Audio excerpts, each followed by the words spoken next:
It was supposed to be a routine capture.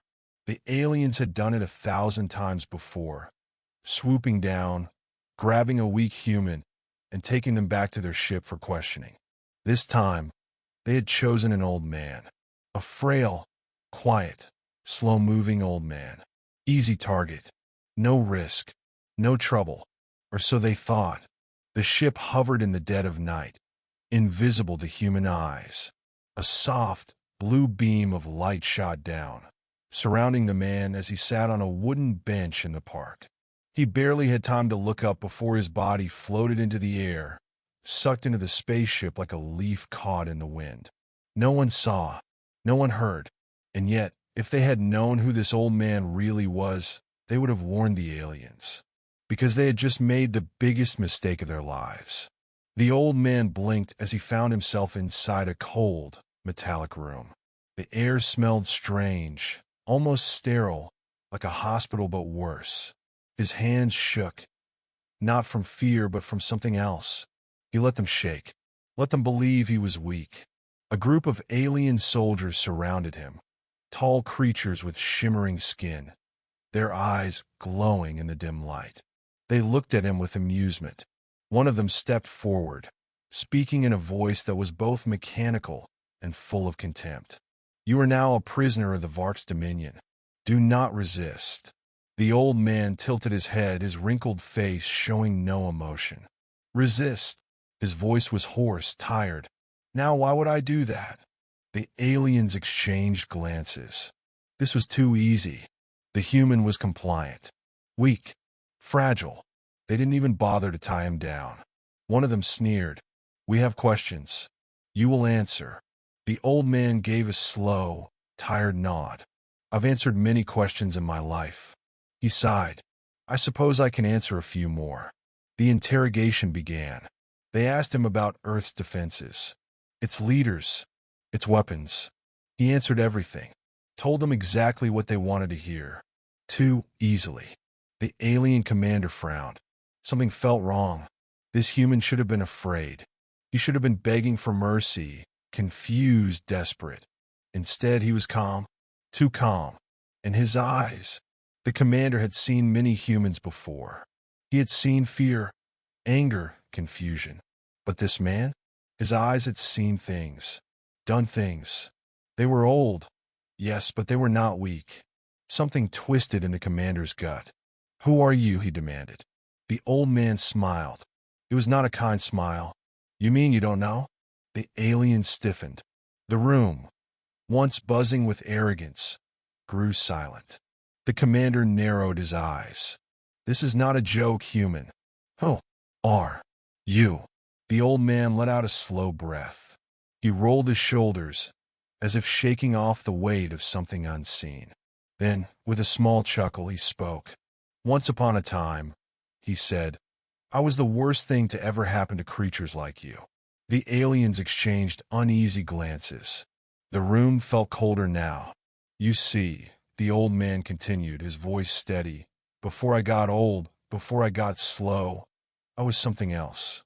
He leaned forward slightly, his frail body suddenly looking not so frail. "I was a hunter." Silence. A deep, suffocating silence. The aliens had studied humans for years. They knew of their wars, their history, their weaknesses. They had taken many before. But this one felt different. "Explain," the commander demanded. The old man chuckled again. But this time, there was no warmth in it. "I hunted your kind," he said simply. "I was part of the first response team when your species tried to invade Earth the first time. Back when you thought we were nothing but insects to be crushed." The commander's face darkened. That war, the war they didn't speak of, the war they had lost. The aliens had underestimated humanity once before. They had sent ships, weapons, soldiers. They thought it would be easy. And then men like this had risen. Men who refused to surrender. Men who fought not for power, but for survival. "Men who became nightmares." "You lie." One of the aliens spat, but there was uncertainty in his voice. The old man tilted his head. "Do I?" He lifted his sleeve. Beneath the thin, wrinkled skin, a faded tattoo ran along his arm. Numbers, codes, military markings, ones that only very specific humans had, ones that the Varks feared. A realization settled over the room like a dark cloud. They hadn't captured a helpless old man. They had captured a legend. The alien soldiers took a step back. The commander's fingers twitched, hovering near his weapon. The old man sighed. "I may be old," he said, "but you have no idea what a cornered soldier can do." The lights flickered. A small clicking sound echoed through the room. The old man's wrist, the same one they hadn't bothered to restrain, suddenly pulsed with blue light. A hidden device, a distress signal. Every alien in the room realized it at the same time. They weren't the hunters anymore. They were the prey. A loud explosion rocked the ship. Alarms blared. The sound of gunfire, human gunfire, erupted in the distance. The ship trembled as something massive latched onto it. The old man smiled, stretching his arms as if he hadn't had a good fight in years. "You know," he mused, "I was hoping for a quiet retirement." He cracked his knuckles. "But I guess some habits die hard." The doors burst open. Human soldiers stormed in, weapons raised, their eyes cold and ruthless. The old man stood up, his frail posture forgotten. His eyes, sharp and full of fire, locked onto the commander. "You took the wrong man." And then, the real fight began. The ship never made it back to the Varks' dominion.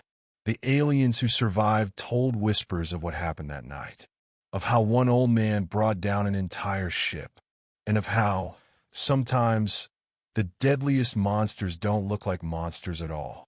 Sometimes they look just like men. Do you think the aliens will ever learn their lesson? Or do you think they'll make the same mistake again? If you enjoyed this story and want more tales of humanity proving why we should never be underestimated, subscribe to my channel. Because trust me, there are plenty more stories where this came from.